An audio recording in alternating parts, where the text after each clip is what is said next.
Bonjour à tous, bienvenue dans cette nouvelle vidéo sur ma chaîne YouTube et on se retrouve aujourd'hui pour la review de l'épisode 17 de Koh-Lanta, la revanche des 4 terres. C'était évidemment l'épreuve des poteaux et donc la finale, la grande finale de cette saison de Koh-Lanta.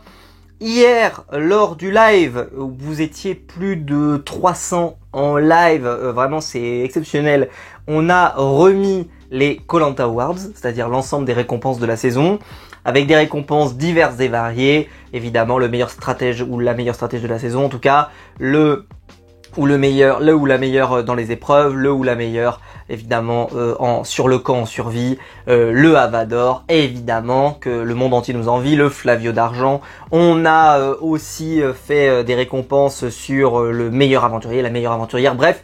C'est un live qui, je pense, vaut le coup d'être rattrapé. Voilà, donc si jamais vous avez un moment à passer et que vous savez pas trop quoi faire, vous pouvez aller rattraper ce live. Il est disponible sur la chaîne en replay. Alors, parlons de cette finale. Je sais pas combien de temps va durer cette review. Vous avez déjà au moment où vous démarrez, mais je pense qu'elle sera plus courte. Alors, il y en a peut-être déjà qui commencent à se marrer en disant « Ah, il a quand même fait 45 minutes ou 1 heure alors qu'il avait dit que ça serait court. » Quand je vois mes notes, je me dis, ça risque d'être court. Je me suis profondément ennuyé. Mais vraiment, hein. Il s'avère que n'ayant pas particulièrement choisi mon camp hier soir, ce fut particulièrement dur à regarder. Parce qu'en fait, au moins quand t'es un peu investi et que t'as envie de savoir qui va gagner, t'es tout intéressé. Mais déjà que moi j'aime pas les poteaux de base. J'aime pas ça. Je trouve ça inintéressant. Il y a la partie en plus avec Denis qui discute, etc. Puis après il y a le long prime. Très long prime. Finalement, vu que moi, j'étais pas si curieux que ça de savoir qui gagne, je voulais savoir, mais j'étais pas si curieux. Surtout que pour moi, celui qui méritait le plus potentiellement, même si franchement les trois c'est pas incroyable, mais c'était peut-être Jérôme le Catalan, et Jérôme le Catalan n'est pas choisi sur les poteaux. Donc finalement, je me retrouve avec la finale que j'angoissais le plus de voir, avec 2 candidats qui ne m'ont absolument rien procuré. Je prouverai au plus tard dans la review que même d'ailleurs la production a fait quelque chose qui pour moi a même pénalisé, parce que ils ont essayé de faire une comparaison avec une autre saison, et je trouve que c'était terrible quand on comparait. Mais je vais rentrer dans le détail au fur et à mesure. Alors, c'est un épisode qui a commencé tard, qui a été blindé de pubs. On a su pour information qui gagnait à 23h37. On a eu le début du dépouillement. C'était trop long. Ce prime est trop long. Et avant, je me souviens, je le disais, quand c'est un vendredi, tu peux te permettre, etc. Là, en semaine, ils auraient pu se permettre de finir plus tôt.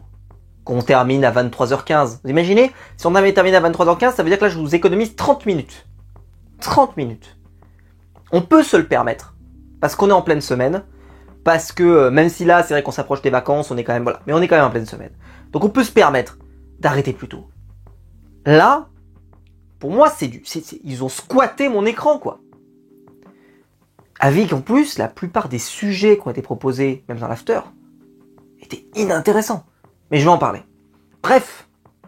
Je sais pas si cette vidéo sera vue. C'est une vraie question que je me pose. Donc évidemment dans les commentaires, si vous regardez cette vidéo, n'hésitez pas à me faire un petit coucou, à me dire que vous étiez là. Et j'aimerais savoir si vous avez regardé l'épisode en entier, en live. Est-ce que vous l'avez regardé en replay? Dans ce cas-là, vous avez accéléré. Est-ce que vous l'avez pas regardé et vous comptez sur moi pour vous narrer cette incroyable soirée? Merci. Voilà, dites-moi tout ça parce que c'est vrai que moi j'ai été complètement éteint. J'étais pas du tout dedans. Mais bon. Alors on va rentrer dans le détail.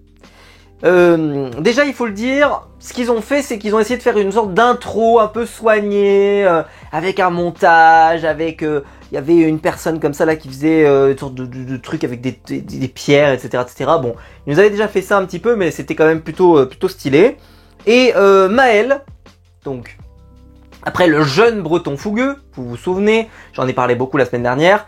Il a été, on lui a trouvé des nouvelles caractéristiques. Il est le impulsif mais têtu. Voilà. Bon, je sais même pas quoi dire. Franchement, ça ne c'est non, c'est en fait Denis a voulu présenter chaque candidat en leur donnant des noms et pour faire un peu comme si ils étaient différents. Mais ils sont pas toujours différents. Ils sont pas toujours différents. Moi, Maël, Gaël et Jérôme, je trouve pas non plus que ce soit des opposés, que ce soit des gens qui sont complètement différents, etc. Bah pas tellement. Alors pourquoi accentuer vachement sur leurs différences? Limite peut-être que vu que là il y avait un représentant de chacune des trois terres, pourquoi pas accentuer plus là-dessus? Mais vouloir les opposer dans leurs caractéristiques de ce qu'ils ont fait, de ce qu'ils sont, etc. Ça n'avait aucun sens. Ça n'avait déjà pas la semaine dernière, ça n'en a toujours pas cette semaine. On découvre que les candidats se réveillent à 5h30 pour aller manger. Donc là, ils finissent un petit peu tout ce qu'ils peuvent finir. Et on a le passage aux maisons du jury final. Et c'est peut-être d'ailleurs le passage le moins détestable qu'on a eu du jury final. Et moi, j'ai retenu donc surtout Pierre-Marie, qui fait une sorte de lobbying pour essayer de faire en sorte que Jérôme le Catalan l'emporte. Il est à fond, il veut qu'il gagne. Il le dit lui-même, il dit « Moi, je suis vraiment là pour un peu leur bourrer le crâne. » il faut que Jérôme le Catalan gagne. Jérôme le Catalan semble faire quand même une assez grande unanimité. Moi, ce qui m'a surpris, c'est que quand on entend tout le monde discuter, Jérôme le militaire est quasiment pas cité comme étant un aventurier quand même assez marquant. Donc bon, ça veut dire que peut-être de leur point de vue, ils l'estiment pas du tout comme étant un candidat marquant, comme moi je l'estime de mon point de vue et de ce qu'on y voit. Il a été quasiment pas évoqué, alors que c'est quand même celui, je trouve, qui s'est occupé du feu, qui a fait plein de choses, etc.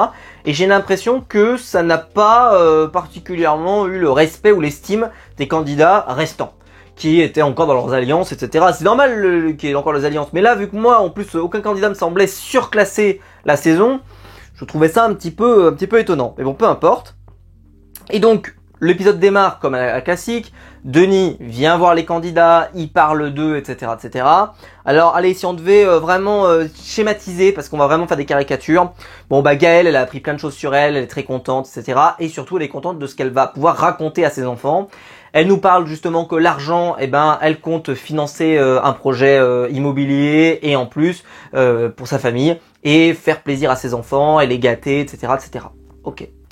Ensuite, je vous garde Maël pour le troisième, d'accord. Jérôme, qui parlera en dernier, lui, il va faire un don à une association en lien avec un hôpital où travaille sa femme, d'après ce que j'ai compris. Et en plus, ils n'ont pas pu avoir un grand mariage, donc il a envie d'organiser un grand mariage pour sa femme. Et donc, il profitera de l'argent pour le faire. Et Maël, au milieu de tout ça, alors Maël, attention. Attention, accrochez-vous, c'était pour moi le meilleur moment de l'épisode, c'est dire. Il pense à ses parents. C'est un saint homme, cet homme, il pense à ses parents qui n'ont pas eu une vie facile, etc., etc., et donc il va les gâter. Ok. Il pense aussi à une association. Ouais, une association caritative dans laquelle il est très engagé, etc., et il souhaite leur donner une partie de l'argent. Quel saint homme. Et s'il reste de l'argent, s'il reste des deniers, à quoi peuvent-ils servir? Eh bien, à organiser des loto bingo, je sais pas trop ce que c'était, pour faire la plus grande chaise musicale de France.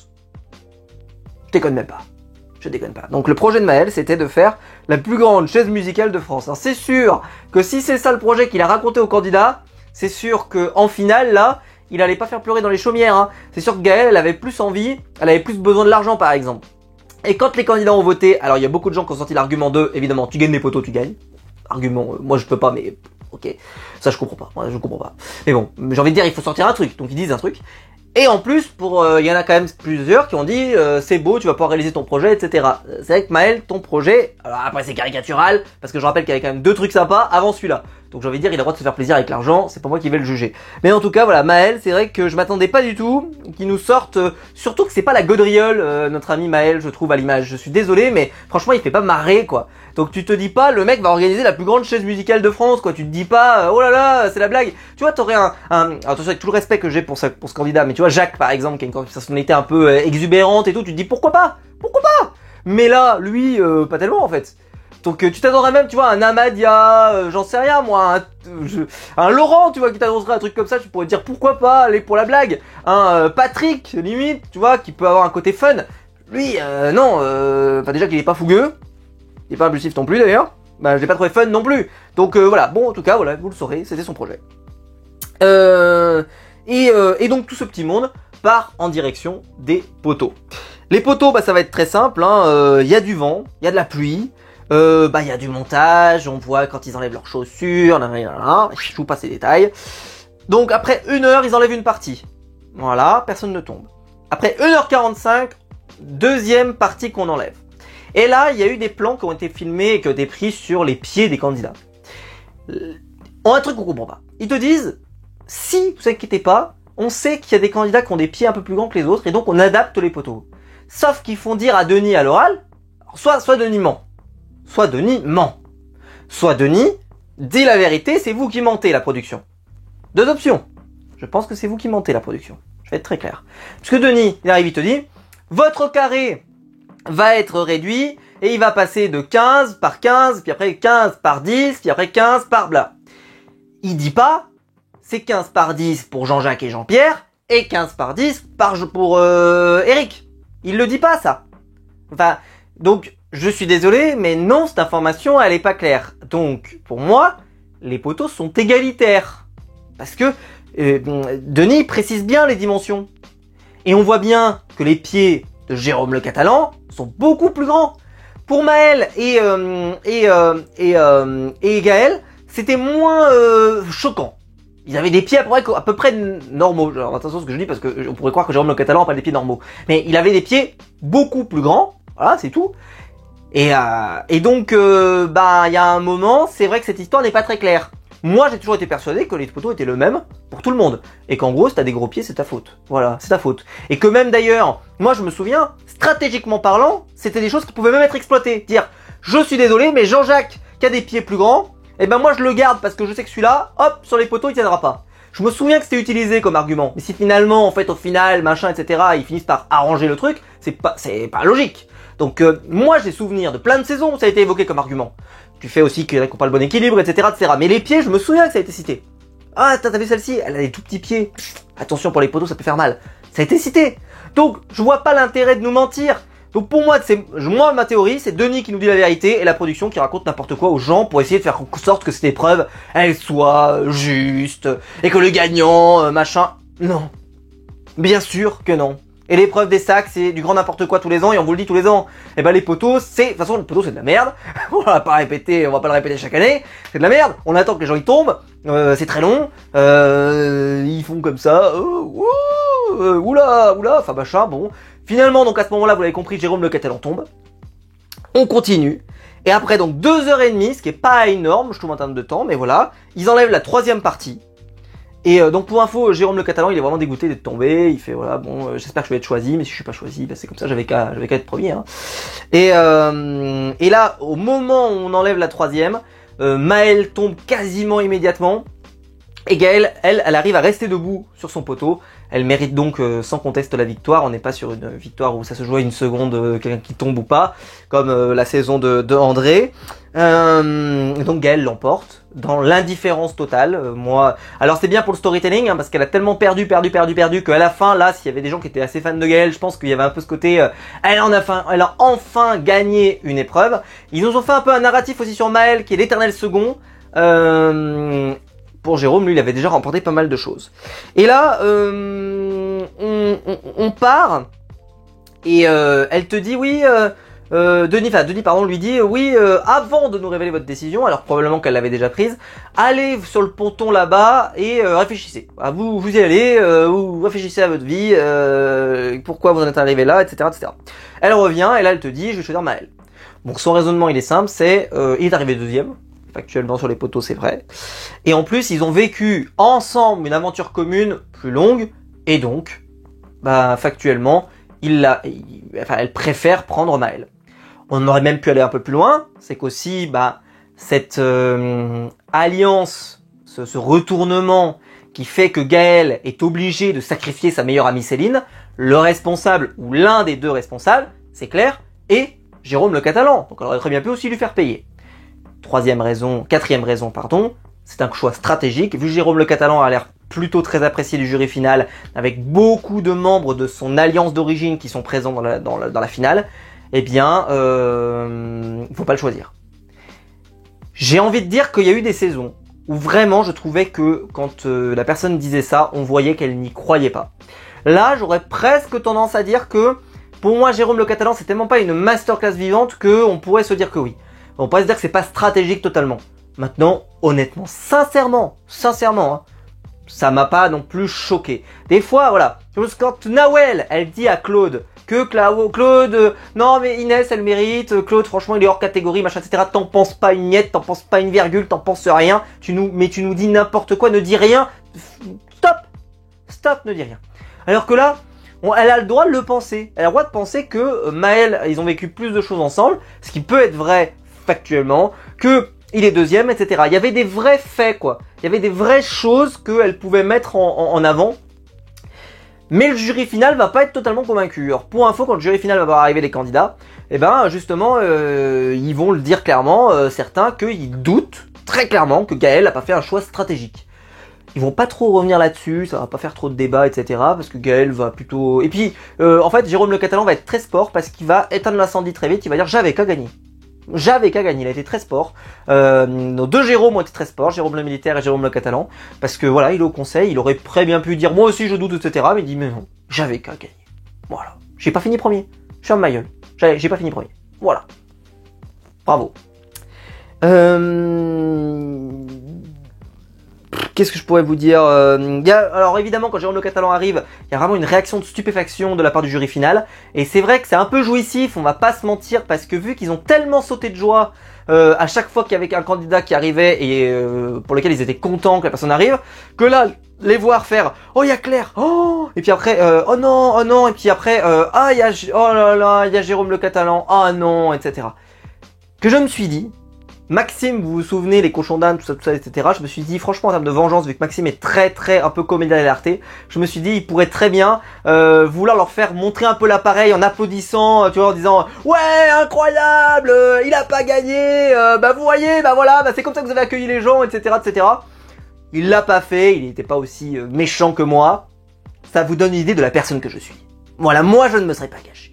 Je me serais pas gêné. Si j'avais trouvé ça scandaleux à chaque fois qu'ils s'étaient comportés comme se sont comportés avec les candidats qui arrivent, je peux vous dire que là je les aurais vu arriver, j'aurais dit bravo. Et là si les candidats m'auraient vu arriver, ils m'ont fait mais pourquoi tu fais ça? Je dis bah parce que, vous voulez savoir, à chaque fois qu'un candidat est arrivé, ils ont eu un accueil détestable, un accueil qui n'est pas à la hauteur de l'aventure qu'on a vécue, etc., etc., etc.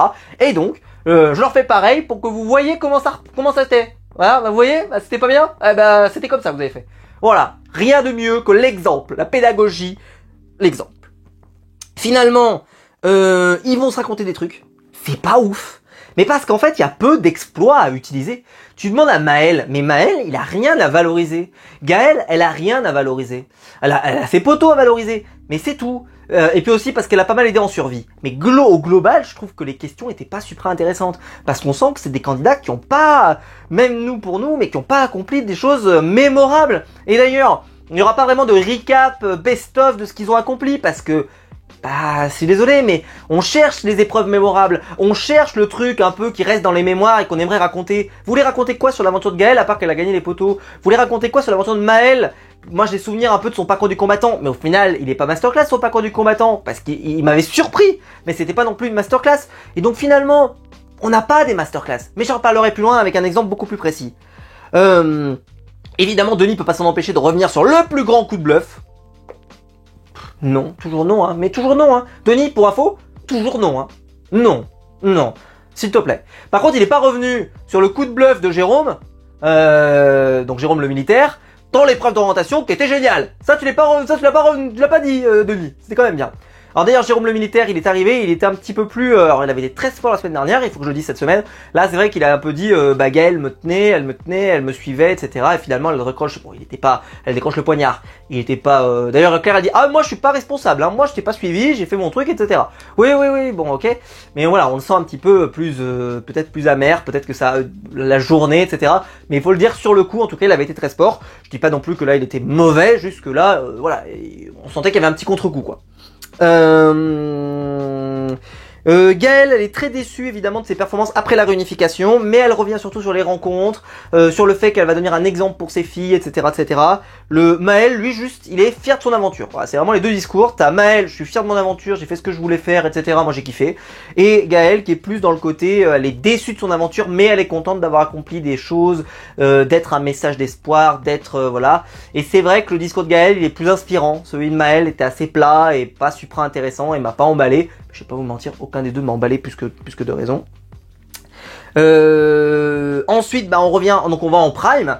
Et le Prime, bah il y a des expressions régionales ou drôles, bon ça a pas donné des séquences folles, faut pas se mentir, surtout que des fois il lance Maxime par exemple en se disant tu vas nous expliquer une des expressions, il a pas l'explication particulière, donc voilà. Ils ont lancé Alan à un moment, voilà, mais c'était pas incroyable. Ils sont revenus évidemment sur le coup de bluff, ils ne lâcheront jamais la grappe avec ça. Ils sont revenus sur, il y a eu notre ami Adrien évidemment qui a parlé, et c'est vrai qu'Adrien avait l'air stone un petit peu, alors je l'accuse de rien, mais juste c'est vrai qu'il avait pas dans son assiette. Alors est-ce que le fait voilà que ça se soit mal passé, qu'il ait eu ses propos sur les réseaux, est-ce qu'il s'est fait recadrer avant d'arriver sur le Prime, etc. Enfin en tout cas ils lui ont donné la parole, on peut pas dire le contraire, etc. Mais c'est vrai qu'il avait pas l'air dans son assiette et beaucoup de gens l'ont souligné, moi le premier. Et à un moment je l'ai mis sur Twitter, j'ai marqué tiens il est pas là Adrien. Mais en fait c'était plus, j'ai compris que les gens avaient pas compris le second degré, c'est que je trouvais qu'il avait l'air pas là, je sais pas si c'est très clair, mais dans sa tête il avait pas l'air là. Mais j'ai vu tout de suite, mais si il est là, il vient de parler, je dis oui, mais donc bon, j'ai tout supprimé parce que j'ai vu que ce tweet n'avait pas marché. Enfin en tout cas n'avait pas le sens que je voulais lui donner. Bref, il y a eu, et alors, on enchaîne après, il n'y a pas vraiment de magnéto particulièrement marquant, voilà, et puis après donc ils ont décidé. Parce qu'ils ont vu que c'était un homme et une femme. Oui, parce que c'est important que ce soit un homme et une femme. Et au début, je dis, mais pourquoi, quel est l'intérêt de nous raconter ça à ce moment-là, que ce soit un homme ou une femme? Vous trouviez ça intéressant? Ça vous êtes dit, tiens, ah oui, c'est vrai, c'est un homme et une femme. Rien à foutre, en fait. On en a rien à secouer, vraiment, mais je le dis, Denis, on en avait rien à secouer. Ça pouvait être un homme, une femme, vraiment, dans l'état dans lequel on était là, franchement, honnêtement, je pense que c'est plus de nos soucis, hein, on s'en fout, hein. Mais bon, il avait envie de nous le signaler. Voilà, c'est un homme et une femme. Ok. Je dis pourquoi il fait faire ça? Et là je comprends. En fait je comprends parce qu'au début je me suis dit mais parce qu'il veut qu'on ait un peu cette idée peut-être que ça serait une femme qui aurait gagné ou un homme ou je sais pas quoi. Il n'y a pas vraiment eu. Alors il y a eu des tentatives un petit peu de stratégie de machin, mais au final on les a évités quoi. Donc voilà, c'est bon quoi. Donc je comprenais pas trop. Et puis là arrive, boum. Ah mais c'est parce que ça rappelle une autre saison qui se terminait avec un homme et une femme. Bah c'est vrai qu'il y en a plusieurs, donc va falloir préciser s'il te plaît Denis, parce que t'as l'impression que c'était exceptionnel. C'est exceptionnel. Il y a un homme et une femme. Bah non, c'est pas exceptionnel. Et là je comprends, mais je finis par comprendre. Ah bah oui, parce qu'en fait les 4 terres, ça s'est fini avec un homme et une femme. Avec Alexandra et Brice. Ah, c'est ça là, c'est là où tu voulais en venir. C'est que vu que c'est la revanche des 4 terres, on va faire un parallèle entre les deux émissions. Ah bah faut pas, hein. Parce que alors il y en a des gens qui se sont amusés de façon un peu sarcastique sur les réseaux, faut reconnaître que ils ont pas tort, de comparer les castings par exemple, de comparer les accomplissements, etc. Enfin juste vous compariez ce que vous voyez, Alexandra et Brice, ce qu'ils ont laissé dans la mémoire collective, en tout cas pour moi c'est incontestable, ce que laissent derrière eux Maël et Gaël, je suis désolé, je veux bien qu'on débatte, hein. On débat? Le Magnéto, il était désastreux on voyait bien qu'il n'y avait pas du tout la même aventure, le même accomplissement avec Alexandra et même si pourtant pour moi c'est pas la plus grande finale, celle-ci, c'est pas la plus grande finale, mais elle était quand même meilleure, bien meilleure. Celle-ci pour moi c'est une des plus faibles qu'on a eues, vraiment. Hein. J'ai même dit sur Twitter, je pense que c'est la plus faible. On peut discuter, hein. Parce qu'il y en a qui ont dit non mais yes t'as Benoît ou machin et tout. Moi je veux bien qu'on débatte, hein. Mais franchement vous tiendrez pas 5 minutes, hein. Parce que là franchement moi j'ai trouvé que on manque de moments mémorables. Au moins yes t'as Benoît, oui il y avait pas de suspense. Mais au moins Benoît, il faut reconnaître qu'il avait mené la saison. Là, ni Gaël ni Maël n'ont particulièrement mené la saison. Ils ont rien fait de particulier. Donc quand on arrive au bout, franchement ça suffit quoi. Enfin c'est pas incroyable. Et puis donc voilà et donc c'est vrai que quand on avait la comparaison avec les deux magnétos, je trouvais que ça rendait pas du tout service à ce qu'ils étaient en train de faire. 23h37, début du dépouillement, Gaël l'emporte avec 7 voix contre 4 voix. Je vais quand même revenir sur ce qui a été dit quand ils ont ouvert les parchemins. Alors je retiens surtout, principalement la déclaration de Pierre-Marie. Tu es un joueur Maël comme moi, et vu que moi j'aime bien les joueurs, je vote pour toi. J'ai trouvé ça très très bien, mais vraiment j'ai trouvé ça très bien, j'ai beaucoup aimé ce qu'a dit Pierre-Marie. Vous savez que c'est un candidat que j'ai apprécié dans son aventure, etc. Et j'ai trouvé en tout cas que sa déclaration là et en fait elle était pas à la hauteur, je suis désolé, de ce qu'on a vu malheureusement de lui à la maison du jury final, parce que justement il a pas été dans cet esprit là, et là je trouve qu'on retrouvait le Pierre-Marie que moi, à qui je trouvais tant de qualité et qui était très bon. Donc dommage qu'on le retrouve que là. Donc si vous aviez raté le moment où ils ouvrent les bulletins, vous l'avez raté. Maxime va quand même sortir un petit allez les verts pour Maël. Bon, évidemment en tant que Stéphanois, je suis obligé de le partager. Et enfin Johanna qui vote Maël, car au moins lui n'a pas fait de fourberie. Gaël, elle a fait des fourberies. Oh, Gaël, elle a fait des fourberies. Oh. Il va falloir vérifier dans le dictionnaire ce que c'est que fourberie, parce que, à mon avis, les fourberies de Scapin, c'est plus, voilà. Bref. La fourberie. Ah, voilà. Gaëlle, les fourberies. Bah, elle a pas fait de fourberie, Gaëlle. Elle a fait ce qu'elle pouvait, avec le peu qu'elle avait, etc. Franchement, honnêtement, la présenter comme une candidate fourbe, je me suis dit quand même, on va pas se mentir. Et c'est vrai que Maëlle, lui, il a rien fait de particulier, mais Gaëlle non plus. Je trouve que Gaëlle, en vrai, elle s'est retournée à la fin contre Céline, mais en vrai, c'était plié, de toute façon, elle s'est retournée à la fin, mais je l'ai dit, elle aurait même pu voter avec Céline, ça aurait rien changé. Donc bref, peu importe. En tout cas, c'est pour dire que Gaëlle, elle gagne finalement. Et c'est vrai que Johanna, on a eu juste ça. On voit que son propos il a été coupé, alors donc peut-être qu'il était un peu adouci après. En tout cas, ils ont gardé que cette séquence-là, et c'est vrai que c'était un petit peu rude. Et le problème se termine là-dessus. J'ai pas d'autres choses particulières à vous raconter. C'était un prime très long, c'était un prime qui ne fonctionne pas. C'est un prime qui fonctionne pas sur le papier de toute façon, hein, les poteaux, la discussion au départ, le conseil. En plus, ils sont revenus sur en mode bourrage de crâne sur le coup de bluff. Derrière, on enchaîne avec le prime en plateau extrêmement long où il se passe pas grand-chose. Et c'est vrai que je me suis dit tout le long, mais je me suis dit mais qu'est-ce que tu voudrais montrer? Alors je me suis dit tiens, c'est con, ils ont pas remontré la dégustation particulièrement mémorable de Maxime. Peut-être même d'un truc qui aurait pu être marrant, c'est du refaire faire une dégustation s'il en avait envie, tu vois, tu sais, pour se marrer. J'en sais rien, mais faites des trucs, quoi. Et pourquoi pas? Alors ça a été proposé par Space Babies depuis longtemps, qui malheureusement ne fait plus vidéo depuis, mais qui disait pourquoi pas faire des séquences un peu humoristiques. Voilà, en vrai, on prendrait tout pour remplir, parce qu'en vrai, là, ils remplissent, mais ils remplissent avec des trucs qui sont pas ouf. Et peut-être qu'ils se sont dit que les expressions régionales, ça allait nous faire marrer. Moi, honnêtement, ça a bidé de ouf. Hein. Oh, ça a bidé de ouf, je trouvais ça nul. Je me suis dit, c'est pas bien, faut être honnête, c'est pas bien. Bref, j'ai pas trouvé ça réussi. Je trouvais que c'est une finale d'une faiblesse inouïe. Pour moi, c'est la pire finale que j'ai vue de toute ma vie. Alors, on pourrait se dire, oui, il y a la finale de Maxine. Ouais, elle était nulle, hein. Mais au moins, je sais pas, je peux pas vous dire, mais bon. Mais Maxine et Lucie, c'est pas bon. Mais en vrai, j'ai passé toute ma soirée à me dire c'est une finale d'une faiblesse inouïe. Vraiment, les deux candidats ne m'ont rien procuré. Et vous le savez que moi, après c'est mes goûts à moi, hein. C'est mes goûts à moi. J'ai jamais dit qu'il fallait les partager. Mais mes goûts à moi, vous savez que c'est moi j'aime les candidats qui ont un peu de chair, qui ont un peu de caractéristiques. Ça veut pas dire forcément des drama queens, mais juste qui ont un peu de plus, quoi. Là, les deux, ils ont rien en plus, quoi. C'est deux candidats fades, gentils, tu vois. Mais gentils, c'était dans le sens, tu serais très content, tu vois, de les rencontrer, d'aller boire un verre ou d'aller manger un barbecue, tu vois. C'est pas le critère. C'est juste que par contre, t'as pas forcément envie de te dire, bah tiens, cette aventure, elle est particulièrement géniale. Tu t'es attaché à eux. Bah non, je me suis pas attaché à eux. Voilà, déjà, factuellement. Et pour terminer, parce que cette vidéo je pense est assez longue, je m'en excuse, j'espère que j'ai pas fait trop long. Je vous préviens, je suis en train de me liquéfier tellement il fait super chaud avec cette canicule, etc. Je vais mourir. Sachez que je le fais pour vous. Mettez un pouce bleu quand même, s'il vous plaît. Rien que pour ça, rien que pour l'effort. Et vous avez qu'à marquer canicule dans les commentaires et comme ça je saurai que vous êtes arrivé jusqu'à là. À mon avis, vous serez pas nombreux. Je le dis tout de suite. Je pense que dans les commentaires, vous serez pas nombreux, vous verrez. Mais en tout cas, voilà. Parce que, bah, c'est un épisode qui, voilà, a été comme les finales sont, mais dans les finales dans lesquelles vous n'êtes pas du tout investi. Et ben ça souligne, ça sublime et ça souligne encore plus que le concept de la finale de Koh-Lanta, il est pas bon du tout. Il est pas bon du tout. Et ce qui est terrible, c'est que je passe de l'orientation où j'ai marqué dans ma miniature le meilleur épisode, enfin vraiment j'ai adoré l'épisode précédent, à le plus mauvais épisode de la saison, c'est certain, et même le plus mauvais épisode depuis longtemps. Enfin, moi, je me suis ennuyé sévèrement, et je le dis, faites plus court.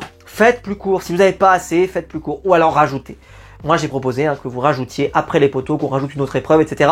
Franchement, remplissez-moi cet épisode parce que même limite, le truc avec les barques où ils allaient, ils retrouvaient les photos des candidats et ils parlaient sur eux, ça serait plus intéressant que ce qu'on a là. Parce qu'au moins, ça serait un peu plus vrai, peut-être, etc. Et puis plus dans le moment de l'aventure, etc., etc. Là, c'est pas bien, quoi. C'est vraiment pas bien, il faut le dire, quoi. Faut arrêter. Et je le dis, pour les candidats, ça n'a rien contre eux, quoi. Et eux, ils ont vécu une super expérience. Faut pas qu'ils l'oublient, hein. Ils ont vécu une super expérience. Et c'est leur expérience et elle est ce qu'elle est. Mais nous, on est téléspectateurs, on est spectateurs et on a envie quand même de s'enjailler. On a envie de vivre une expérience un peu plus. Et c'est pas ce que vous nous avez donné, en tout cas, c'est pas ce qu'on a eu. Et le coup de bluff, en plus, n'ayant pas marché, je pense que ça a rajouté au flop, vraiment, de cette fin de saison. Qui voilà, vraiment n'a pas répondu, en tout cas n'a pas deliver ce qui devait deliver, mais bon, c'est comme ça. Voilà. Écoutez, on va s'arrêter là pour cette vidéo, on va s'arrêter là pour cette saison de Koh-Lanta. Évidemment, je serai là pour la saison prochaine qui aura lieu peut-être à la rentrée, j'en sais rien, ou alors en janvier. Moi je pense qu'elle aura lieu en septembre, je pense, je sais pas du tout, mais on verra bien. En tout cas j'ai vraiment hâte évidemment de vous faire les d'autres reviews. Il y aura d'autres reviews qui arrivent sur la chaîne. Il y a une saison de Pékin Express en hiver qui a l'air très cool, pas en hiver de chez nous, hein, mais ce sera l'hiver au moment du programme. Donc ça c'est vraiment intéressant. Il y aura certainement de nouvelles saisons des traîtres. Je ferai peut-être une vidéo sur Interville aussi si ça vous intéresse, dites-moi dans les commentaires. J'en parlais hier en live. Je vous ferai également d'autres vidéos cet été. Il y a plein de choses que j'ai envie de faire, que ça fait longtemps. Des vidéos collections, des vidéos sur Spartacus, etc. Voilà, il y a plein de choses qui arriveront. Les vidéos comics évidemment. Et voilà, plein de choses. Donc n'hésitez pas à vous abonner. Et puis on se retrouvera donc de toute façon très vite pour plein de vidéos. La semaine prochaine, mercredi, pardon. Il y aura la vidéo sur le All-Star, mes pronostics, mon All-Star, le All-Star que j'imagine maintenant qu'on sait. Voilà, donc mercredi prochain, voilà, vous aurez ça sur la chaîne YouTube. C'est le All-Star avec les candidats que je prépare, que je prévois, qui j'aimerais voir revenir, etc. J'espère que vous serez au rendez-vous.